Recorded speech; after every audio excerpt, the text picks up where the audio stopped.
Entrevista al día con Hernán Higuera.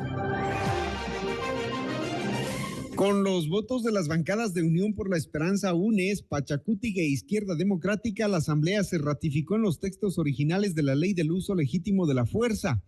Los temas objetados por el presidente Lazo fueron principalmente la definición del rol de las Fuerzas Armadas en el control del orden público, a permitir el uso de la fuerza a otros cuerpos de seguridad, el uso de animales para controlar el orden público y otros. Desde el Ejecutivo se anunció que se hará uso de su capacidad y facultad para emitir el reglamento general a la ley y así dentro del marco jurídico existente entregar a la policía lo que el legislativo le ha negado. Eso ha dicho el ministro del Interior, el ministro Patricio Carrillo, el día de ayer. Ahora nos acompaña Ramiro Narváez, presidente de la Comisión de Seguridad de la Asamblea Nacional. Asambleísta Narváez, buenos días, ¿me escucha bien? Buenos días, un afectuoso saludo, estimado Hernán, a este medio de comunicación, al equipo técnico y a todos quienes nos escuchan. Bueno, muchísimas gracias. Cuando el presidente dice que la Asamblea o el ministro dice que la Asamblea no le dio todas las herramientas a la policía para el uso progresivo de la fuerza, ¿cómo reaccionan desde la Comisión de Seguridad? Sí, yo entiendo que el ministro del Interior venía cumpliendo un rol técnico, pero hoy está cumpliendo un rol político. Ellos trabajaron con nosotros en la construcción de la ley. Es más importante que criticarla cuando ya está aprobada, participar en la construcción, en el procesamiento de esta ley y estar activos en las mesas técnicas. Cuando nosotros solicitamos los aportes del Ministerio del Interior, de la Policía Nacional, del Ministerio de Gobierno en representación del Ejecutivo, los contenidos de ese veto nunca llegaron. Nosotros somos muy participativos y damos espacio a todas las instituciones. Ahora, Hernán, aquí hay algo importante. Esta ley cambia la vida de nuestra Policía Nacional. El presidente quería vetarles un seguro de vida para que cuando ellos, en el cumplimiento de su deber, pierdan la vida, su familia, por lo menos en el aspecto económico, quede protegida, que el núcleo familiar no se destruya. Cosas como esas eran las que el presidente quería vetar. Y aquí sí quiero aprovechar, estimado Hernán, este espacio porque hay una desinformación respecto al uso de animales. El uso de animales está permitido para detección de drogas, para rescate, para el control de orden público, para que estén presentes junto a los caballos fuera de los estadios, fuera de los coliseos. El único momento en donde nosotros hemos prohibido el uso de animales es para atacar a las protestas pacíficas y a los periodistas, porque los videos que nosotros vimos eran evidencia de que los animales arrancaban sus prendas, su vestimenta a manifestantes y a periodistas. Ese fue uno de los elementos que nos llevó a prohibir exclusivamente en ese punto. En lo demás, siguen utilizando los animales. Esta ley está adecuadamente estructurada. El tema de que el presidente lo fije a través de un reglamento, eso podría cambiar. Es decir, quitarles el tema de la seguridad a las familias cuando un policía caiga en el cumplimiento del deber y en la parte del uso de los animales, ¿podría ser modificado por el presidente a través de un reglamento? No, estimado Hernán, el reglamento lo que hace es ampliar o ir al detalle de lo que la ley establece. Es decir, nosotros hemos planteado que el seguro de vida sea obligatorio para que proteja a los policías. Entonces, el reglamento tiene que detallar cómo se va a implementar ese seguro de vida, pero ya no lo pueden eliminar. Ese es un avance importante. ¿Y aquí algo establecido el financiamiento? ¿Cuánto se fija para un seguro de vida de los policías? Sí, lo que nosotros hicimos y el Ejecutivo fue parte de esa decisión de mantener el seguro de vida cuando procesamos la ley, por eso no entendemos por qué cambia de perspectiva. Lo que hicimos fue equiparar porque las Fuerzas Armadas, que también ahora tienen uso legítimo de la fuerza gracias a esta ley, ya tienen el seguro de vida. Entonces, lo que hemos planteado nosotros es que se unifique ese criterio y más allá del aspecto económico, es un tema de seguridad. No es lo mismo un funcionario público que está en una institución realizando un trabajo administrativo que quienes están dando su vida para salvaguardar nuestra seguridad. Hoy día, estimado Hernán, con esta ley les garantizamos no solo el seguro de vida, les garantizamos entrenamiento, que hoy no lo tienen, capacitación, dotación de armas, de municiones, que hoy no las tienen, trajes de protección, auspicio legal cuando sea necesario, todas estas herramientas ahora van a ser obligatorias y la policía va a poder estar más tranquila para actuar frente a la delincuencia. ¿Cuándo los uniformados pueden usar la fuerza? ¿Cómo dice la ley? Los uniformados pueden utilizar la fuerza cuando están en un evento en donde se está cometiendo un delito. Antes había ese temor, por ejemplo, la misma policía en el pleno de la Asamblea hace pocos días puso el ejemplo de Carolina en Ibarra. Carolina perdió la vida porque la policía no actuó para salvar su vida, porque el policía que estaba en ese momento tenía temor de actuar, de disparar. Hoy día queda claramente establecido que el policía puede actuar en contra de la delincuencia y tener ese respaldo institucional. Y también quitamos algunos mitos, como por ejemplo el de la progresividad.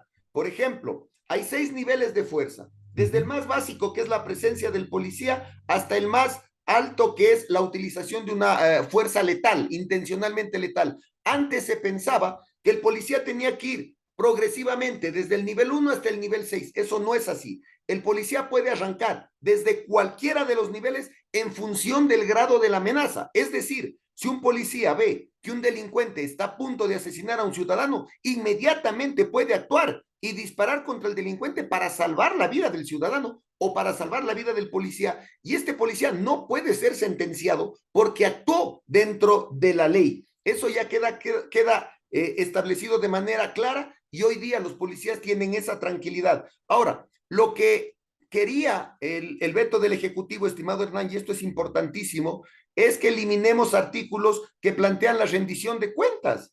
La rendición de cuentas de las decisiones que toman los altos mandos para ordenar a los policías que hagan determinada acción. Eso no es malo, todos estamos obligados a rendir cuentas y esos eran los artículos que quería eliminar el Ejecutivo. Yo tengo criterios de muchos funcionarios del mismo Ejecutivo que han manifestado que no entienden quién envió esas observaciones, esos vetos, porque muchas de ellas se van en contra de la Constitución y es ilegal aprobar algo que se va en contra de la Constitución. ¿Y quién no quería rendir las cuentas? ¿El Ejecutivo?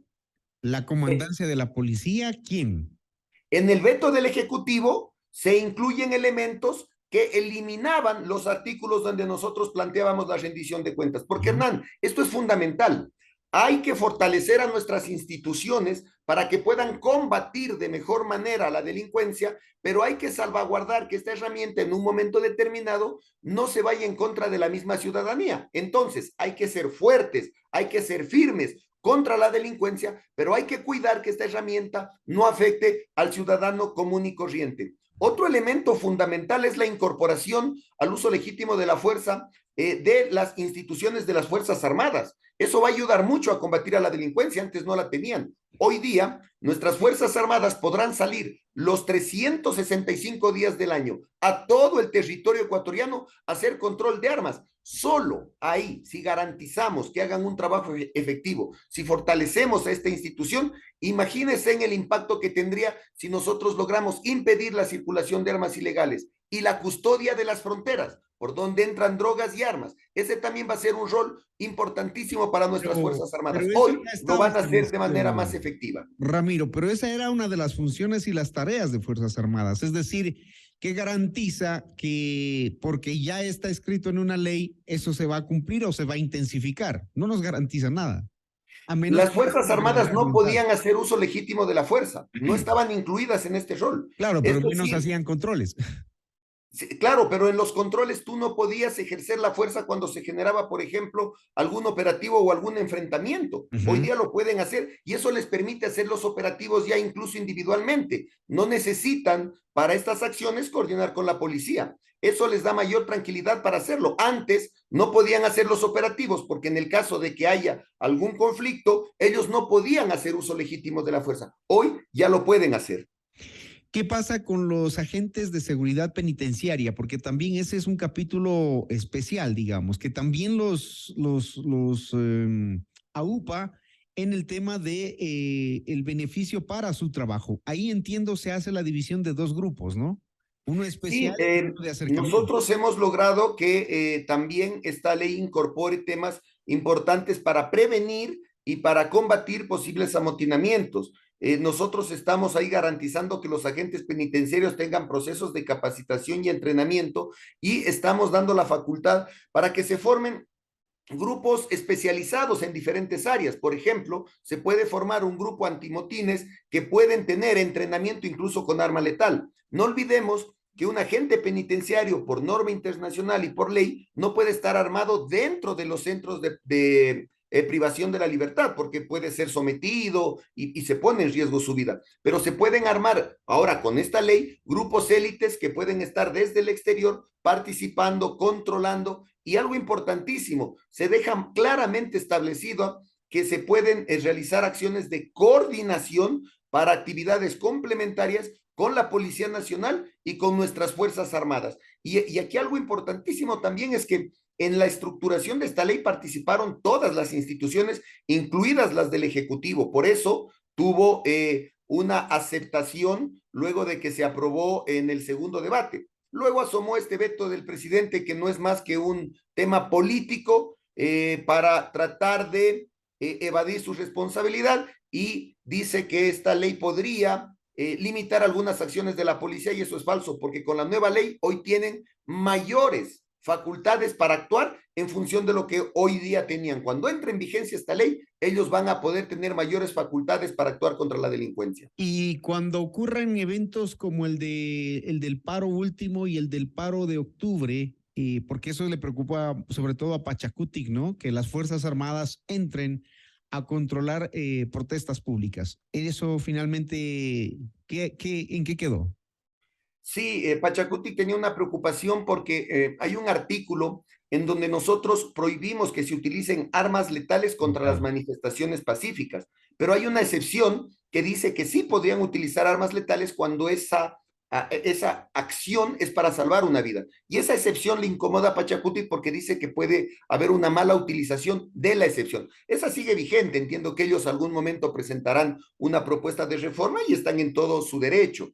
Sin embargo, esta ley, y es importante mencionarlo, garantiza la protesta social porque es un derecho de todos los ecuatorianos, pero diferencia a la protesta social de actos violentos y de actos delincuenciales. Cuando alguien se infiltra a las manifestaciones, cuando alguien destruye propiedad pública privada, cuando alguien ataca a un ciudadano, ellos salen de la protección de la protesta social y la policía puede actuar para neutralizarlos como cualquier otro acto delincuencial. Ramiro, en la última semana vimos un hecho que se hizo viral en redes sociales sobre la detención de unos jóvenes que aparentemente estaban en estado etílico. Se ve como la policía entra a detenerlos y se produce una gresca, incluso contra los policías, entre los mismos detenidos, policías contra los detenidos. Es decir, se nota la falta de capacitación allí. Una chica agrede al policía, el otro chico lo bota al piso. ¿Cómo deberían proceder ahí para el tema, por ejemplo, de prevenir una infracción? Porque ahí se cometen muchas infracciones, para detener a los infractores o presuntos infractores y proteger o defender, sobre todo el tema de la seguridad. Sí, estimado Hernán, he visto lo que ustedes han visto en redes sociales, no tengo los detalles de los antecedentes del caso, en qué contexto se originó. Ahí ya se necesitaría un análisis más profundo de los juristas, pero efectivamente hoy día la policía puede hacer uso de la fuerza en función de la amenaza. Por ejemplo, en función del riesgo para salvaguardar su integridad física, la policía podía ejercer un determinado nivel de Ahí fuerza. se usó gas. Sí, yo pude observar en el video que se utilizó el gas y yo, sin tener un criterio jurídico, porque no soy abogado, hay una utilización de una herramienta en función de una agresión a la Ya. autoridad. No fue algo ¿Quién va a diferenciar? autoritario Ajá. la utilización del gas, no fue algo innecesario, creo que fue necesario. Yo lamento o lamento mucho ese tipo de eventos, y yo entiendo que incluso uno de los participantes era hijo de uno de los oficiales de nuestra Sí, Policía Ramiro. Nacional. Pero mi pregunta ahí es, ¿qué pasa si un policía ahí saca un arma y luego se quiere justificar porque era un uso progresivo de la fuerza? ¿Quién va a deliberar aquello? Sí, Hernán, esa pregunta es extremadamente importante, porque cuando dejamos la ventana abierta frente a una agresión que está cuestionada totalmente, pero que no pone en riesgo la vida de nadie, alguien podría utilizar el arma y cegar la vida de uno de estos jóvenes. Ahí yo pensaría que hay un exceso de esta facultad que les estamos dando. Es por eso que nosotros en esta ley incorporamos procesos de capacitación. La capacitación se refiere al aspecto teórico y el entrenamiento al aspecto práctico. Pero algo importante, estimado Hernán, cuando la policía intervenía en cualquier acto, en este o en cualquier acto, los fiscales no sabían cómo proceder. Hoy día, con esta ley, estamos estableciendo que haya fiscales especializados, que haya una unidad específica para atender estos casos con especialistas en este tema que pertenezcan al ámbito jurídico y los jueces también que estén preparados para poder diferenciar cuando se trata de un exceso, cuando se trata de una aplicación correcta de la ley o cuando se trata de un delito cometido por un policía que también se han generado en algunos casos. Esta ley permite dar esa claridad y diferenciar un caso de otro. Termino con esto, que la Asamblea no dio un resultado a la ley, que son contradictorios en su discurso, que por un lado exigen más seguridad y más resultados, pero que a la policía no le dan las herramientas para combatir a la delincuencia. Eso es el mensaje que deja el gobierno. Sí, ese es el mensaje que deja el gobierno, pero el gobierno participó en la construcción de esta ley.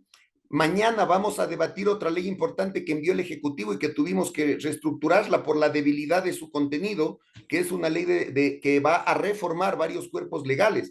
En vez de criticar las leyes cuando están aprobadas, el gobierno debería participar en el procesamiento de la ley. Eso es hacer patria, eso es trabajar e ir más allá del discurso y ir a las acciones. Hoy día tengo una reunión con el ministro del Interior acá en la provincia del Carchi y creo que habrá el espacio necesario para conversar respecto a este tema, pero lo raro es que ellos participaron en la estructuración de la ley y cuando les pedimos sus aportes no nos enviaron lo que después envían en el veto. Esa es una falta de responsabilidad por parte del gobierno. No tiene que escudar su ineficiencia culpando a otras instituciones. Que venga y se siente a trabajar con la Asamblea Nacional en nuestra comisión. Las puertas siempre estarán abiertas.